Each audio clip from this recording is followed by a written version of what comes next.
నమశంకరాయ.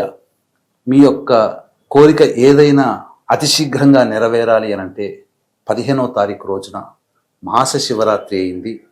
పైగా క్షిప్ర నక్షత్రంలో ఉన్నటువంటి అశ్విని నక్షత్రంతో కూడుకున్నటువంటి రోజున, కాబట్టి అపరమైనటువంటి ఆ యొక్క శివానుగ్రహాన్ని పొందాలంటే బియ్య పిండితో శివలింగాన్ని తయారు చేసి ఆ శివలింగానికి కొద్దిగా ఆవునేతిని అద్ది, ఎవరైతే మనస్ఫూర్తిగా ఆ ఈశ్వరునికి అభిషేకము అర్చన చేసిన తర్వాత దగ్గరలో ఉన్నటువంటి నదిలో కానీ, సరస్సులో కానీ, చెరువులో కానీ నిమజ్జనం చేయండి. లేదా ఒక బకెట్ నీళ్ళల్లో పూజానంతరం నిమజ్జనం చేయండి.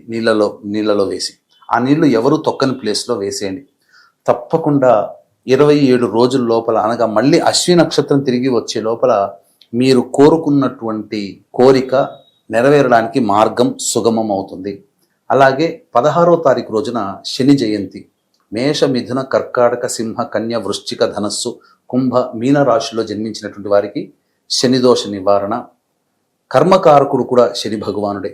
కాబట్టి మనం ఏ కర్మతో బాధపడుతున్నామో ఆ నివారణ చేసేవాడు కూడా శని భగవానుడే.